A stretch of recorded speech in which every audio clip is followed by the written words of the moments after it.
नरेश उपाध्याय। राधे राधे महाराज जी। महाराज जी, मेरे मन में एक विडंबना है कि किसी साधु महात्मा को या कोई घर में मांगने के लिए आता है तो आटा चावल दाल या कुछ भी भिक्षा देते हैं, तो अगर उसको बेच के अगर मदिरा पान करता हो हाँ, तो गलत है, गलत है। आप भी गलत फल के भागी बनेंगे। इसीलिए हम प्रायः सबसे प्रार्थना करते हैं, कोई मांगने आता है, कुछ संत ऐसे हैं जो आटा मांग लाते हैं, 15 दिन के लिए अपना बनाया खाया, फिर 15 दिन के लिए मांग लाते हैं। ऐसे हैं हमारे ब्रजमंडल में संत जो चून, आटा को चून कहते हैं, और चुटकी मतलब इतना आटा, ऐसे वो 10, 15, 20 घरों से मांग लिया, 2-4 किलो हो गए, वो भजन करते हैं। तो हमें लगता है कि अगर हमारे घर कोई प्रार्थना मतलब मांगने आए तो हमें प्रार्थना करनी चाहिए कि आप बैठकर रोटी दाल भर पेट चाय पा लीजिए, या आपकी इच्छा है तो 2 रोटी ले लीजिए, और ऐसी प्रार्थना कर देनी चाहिए। अन्न है, रुपया है, बहुत देख समझ के देखना चाहिए। अगर बोले तुम्हें श्राप लगेगा, अगर इतनी सामर्थ्य होती तो घर घर भटकते काहे को। श्राप और वरदान देने की सामर्थ्य होती तो दरवाजों पे भटकना नहीं होता, समझते हो। काफी सारे ऐसे हैं कि वो पैसे मांगते हैं कि 500 रुपया दे दो हमें। घोर पाखंडी होते हैं जो ऐसा कहते हैं। ये वृंदावन में दर्शन हुए थे, किसी ने एकदम से आपसे अपशब्द बोला, मतलब कि अगर नहीं करोगे तो ये आपके साथ कष्ट होगा, और जीवन में उसी अगले साल हमारा नया पुत्र हुआ तो उससे बहुत पीड़ा हुई। तो हम लोगों को लगा कि हम नहीं, ऐसा कभी नहीं। वो संयोग है, देखो वो संयोग है कि आपका प्रारब्ध बुरा आ गया और आपको लगा कि उस महात्मा ने कह दिया तो ऐसा हो गया। बिल्कुल कदापि नहीं, ऐसा कदापि नहीं। वो बुरा प्रारब्ध आना ही था, उसके लिए महात्मा का कोई उसमें वाक्य नहीं है। कोई तो आप निश्चित समझ लो, कोई ऐसा साप और वरदान देने वाला समर्थ महात्मा वो ये नहीं कह सकता कि अगर आप ये नहीं दोगे तो आपको ऐसा हो जाएगा, ऐसा कभी नहीं कह सकता। मांग सकते हैं, वो भिक्षावृत्ति से आते हैं, ऐसे भी महापुरुष भी होते हैं जो भिक्षावृत्ति से आते हैं, तो वो बहुत संतोषी होते हैं। अगर आप ना कह दीजिए तो अच्छा बेटा, वो चले जाएंगे, क्योंकि वो इतनी क्षमता प्राप्त कर चुके हैं। और जो ये कि हम तुम्हारा अहित हो जाएगा, तो ऐसा नहीं, ऐसे कोई नहीं, ऐसा कोई नहीं, तुम्हारा अहित नहीं कर सकता, ये हम तुमसे वादा करते हैं, क्योंकि इतनी सामर्थ्य उसमें नहीं है कि तुम्हारा अहित कर सके।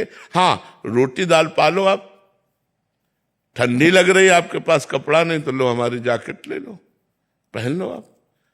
अगर बीमार हो तो चलो मैं औषधि दिला दूं तुम्हें। इतनी सेवा तो हम कर सकते हैं। इसके आगे रुपया हमें जहां देना है वहां बहुत होश में देना है, और ये बेच लेगा इसको भी बहुत होश में देना है, क्योंकि वो शराब पीता है, मांस खाता है, तो उसके भागीदार हम भी तो बनते हैं ना। इसलिए दान सुपात्र को देना चाहिए। शास्त्रों में वर्णन आता है, दान को सुपात्र को देना चाहिए, कुपात्र को नहीं देना चाहिए। और प्रायः जो अच्छे संत होते हैं जो भगवान में अपने जीवन को, तो जैसे हम लोग मांग के खाए हैं, आदेश है शास्त्रों का, आचार्यों का आदेश है भिक्षावृत्ति करे, उससे अभिमान नष्ट होता है।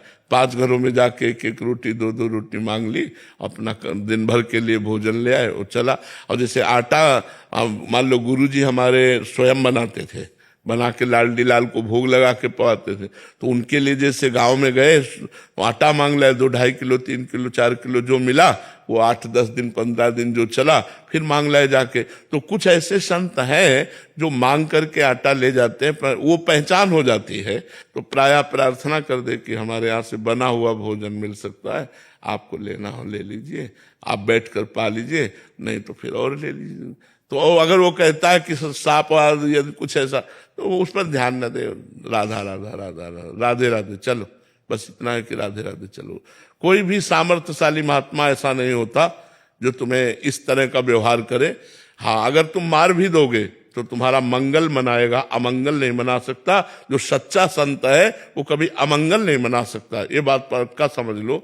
अगर किसी कारणवशात वो नाराज हो जाता है, जैसे देवर्षि नारद जी विचरण कर रहे थे, कैलाश के समीप ही अलकनंदा थी। अलकनंदा में कुबेर के नलकुबर मणिग्रीव नाम के 2 पुत्र, ये अब इतने बड़े धनाध्यक्ष त्रिभुवन के कुबेर जी, अब उनके पुत्र, तो वो देव मदिरा पान करके, जो देवता लोग पान करते हैं, वो मदिरा पान करके गंगा जी में निर्वस्त्र अप्सराओं के साथ जल क्रीड़ा निकल रहे थे। तो अप्सराओं ने देखा देवर्षि नारद जी, तो फौरन शर्मा कर बाहर निकली और वस्त्र आदि धारण करके प्रणाम किया। लेकिन वो वैसे ही मदिरा के नशे में गंगा जी में, तो उनका तुम देवताओं में श्रेष्ठ कुबेर के पुत्र होकर इस तरह अभद्र व्यवहार करते हो, तुम्हारी बुद्धि भ्रष्ट हो गई है, तुम श्री मतलब धन से मतवाले हो रहे हो, इसलिए तुम्हें ज्ञान भी नहीं है कि कौन तुम्हारे सामने खड़ा है, क्या है, तुम इस तरह मदोन्मत्त हो रहे हो। जाओ मैं शाप देता हूं, तुम वृक्ष योनि को प्राप्त हो जाओ। जब शाप की बात कही तो घबरा गए, चरणों में गिरे। तो देवर्षि नारद जी ने कहा वृक्ष तो बनो, लेकिन नंदालय के वृक्ष बनो।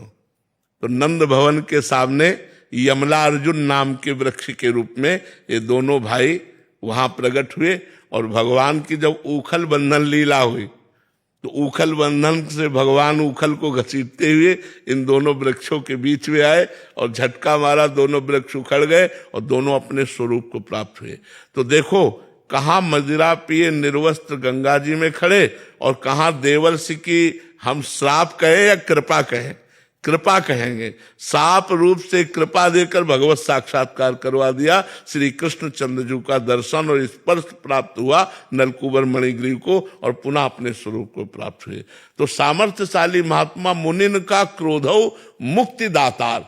अगर मुनिजन सामर्थ्यशाली संत क्रोध भी करे तो वो मोक्ष प्रदान कर देते हैं, वो भगवान को प्रदान कर देते हैं। ऐसे घटिया बात नहीं, संत वही है जिसको तुम गाली दो और वो तुम्हारा मंगल बनाए, उसे संत कहते हैं। उमा संत के यही बड़ाई, मंद करत जो करे भलाई। तो बिल्कुल मत डरना, कुछ नहीं होने वाला। राधा राधा ऐसे संतों से कहे राधे राधे महाराज, बैठ के मानो तो भोजन पालो, नहीं तो पधारो, कोई बात नहीं। महाराज जी, क्या हृदय बहुत नाजुक होता है, क्योंकि घर परिवार में मोह होता है, तो बात भले हम नया दें, भेज दें, पर वो बात घर कर जाती है। और जब भी कुछ बुरा होता है तो बार बार याद आता है कि उस संत ने ऐसा बोला था, मेरा अपराध बन गया। ये बहुतों के प्रश्न भी होते हैं। तो महाराज जी, इस पे अपने कर्मों का ही माने ना? बिल्कुल अपने कर्मों का ही फल। और संयोग बन गया ऐसा तो बार बार लगता है कि ऐसा हो नहीं, किसी के गलत करने से ऐसा हो तो सब संसार को लूट लेना, ऐसा नहीं, ऐसा बिल्कुल नहीं। को न काहू के सुख दुख कर दाता, निज कृत कर्म भोग सुन भ्राता।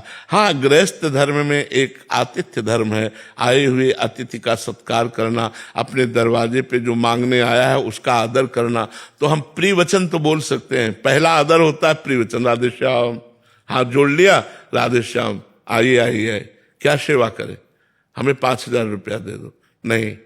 पानी पियोगे आप, भोजन पाओगे, नहीं, फिर हम रुपया नहीं दे सकते, खत्म खेल। कोई अपराध आपको नहीं लगेगा, क्योंकि आपने पहला आदर किया है उनका। निरादर किसी के ऐसे नहीं, किसी राधे, भले वो भिक्षुक है, किसी भी तरह का है, राधे श्याम आइए। आप जल पिएंगे, नहीं। भोजन पाएंगे, नहीं, फिर आप पधारिए। महाराज जी, इसमें एक सावधानी और मांग रहे हैं महाराज जी, जैसे संतों का आदर करना चाहिए, तो उनको घर में तो ना घुसाए ना? नहीं, हाँ, नहीं, गेट के बाहर से। पता नहीं वो संत है या असंत है, संत है या असंत है, हमें तो पता नहीं है। तो हम दोनों का आदर करते हैं क्योंकि हमें पता नहीं। पर गेट के बाहर, गेट के अंदर किसी को नहीं। भोजन भी पाना है तो आप गेट के बाहर बैठो, हम घर से ला करके देते हैं। और जो सच्चा संत होगा वो गेट के अंदर घुसेगा ही नहीं, क्योंकि आदेश होता है द्वार से भिक्षा मांगना। द्वार के अंदर घर में प्रवेश करने के लिए गुरुजन निषेध करते हैं कि किसी भी गृहस्थी के घर में प्रवेश मत करो, उसके दरवाजे पर जाकर राधे श्याम बोलो, जोर से आवाज बोलो, वो जो दे भिक्षा वो लेके चले आओ, ऐसा आदेश होता है।